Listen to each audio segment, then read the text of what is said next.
សូមបន្តសំណួរទៀត បាទតាក់ទងគ្រូសាស្ត្រទឹកញោទេពលោកគ្រូ បាទ ខាងខេត្តតាកែវខាងស្រុកបាទីខេត្តតាកែវ បាទ គ្រូសាស្ត្រទឹកញោទេពកន្លោះហើយគ្រូទៅបាត់គ្រូសា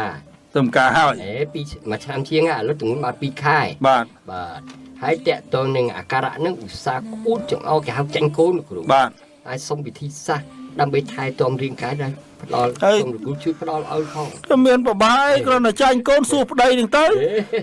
អាប្តីវាអ្នកធ្វើឲ្យចាញ់ទៅមិនតែយើងអ្នកធ្វើឲ្យចាញ់ណាសួរប្តីខ្លួនឯងទៅ បាទ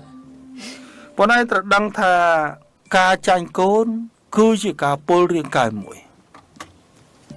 ទារកដែលនៅក្នុងផ្ទៃទី1ត្រូវការទីតាំងនៅបានន័យថាត្រូវការកន្លែងនៅទី2ទារកនៅក្នុងផ្ទៃស្រូបយកសារធាតុចិញ្ចឹមពីយើងពីម្ដាយ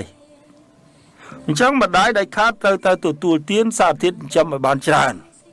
ប៉ុន្តែសារធាតុចិញ្ចឹមជាសារធាតុដែលមិនចំណាយកម្លាំងច្រើនដើម្បីយកទេជានៅក្នុងនោះទទួលទានបន្លែឆៅផ្លែឈើឲ្យបានច្រើនទី2ទទួលទានទឹកឲ្យបានច្រើន3ទៅ4លីត្រហើយជាការល្អគួររកទឹកអាល់កាឡាំងទទួលទានក្នុងអំឡុងពេលនៃការមានផ្ទៃពោះអញ្ចឹងកាលណាបងឯងទទួលទានទឹកបានល្អហើយទឹកល្អនោះទៀតណាទីរក់នៅក្នុងផ្ទៃនោះមានកន្លែងនៅស្រួលហើយតែមានកន្លែងនៅស្រួលឡើងចាញ់ហើយអត់ញ៉ាំទឹកត្រជាក់អត់ញ៉ាំទឹកក្តៅពេកល្មមបានណាហើយញ៉ាំឲ្យបានជាង3លីត្រពី3លីត្រឡើងទៅលើដល់4លីត្រ4លីត្រកន្លះក៏បានដែរអញ្ចឹងដល់ពេលណាដែលបងឯងញ៉ាំទឹកបានល្អនោះថង់ទឹកភ្លោះនោះវារីកធំល្អកាលណាវារីកធំល្អវាមានអីត្រូវទៅចាញ់វាមានអីទៅប៉ះអានេះប៉ះអានោះជួនកាលថង់ទារកហ្នឹង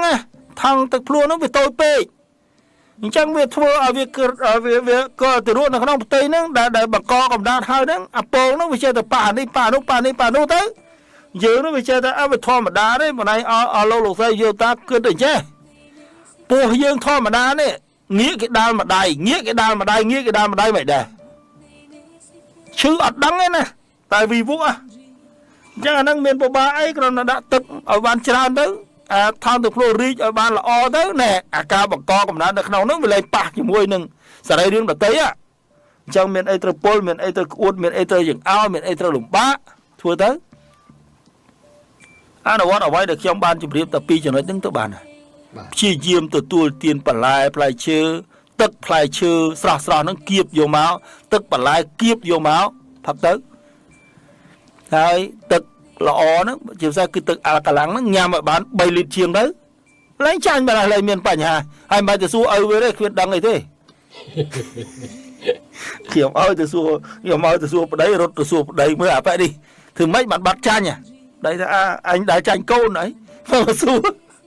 អញ្ចឹងអត់ដឹងដដែលមិនអញ្ចឹងតែបន្តសនួរទៀតចាញ់និយាយថាជួនកាលទងួនប្រពន្ធចាញ់ប្តីគ្រូចាញ់ប្តីឲ្យប្តីវាចាញ់កូនម្ដងមើលមិនដែរអញ្ចឹងណា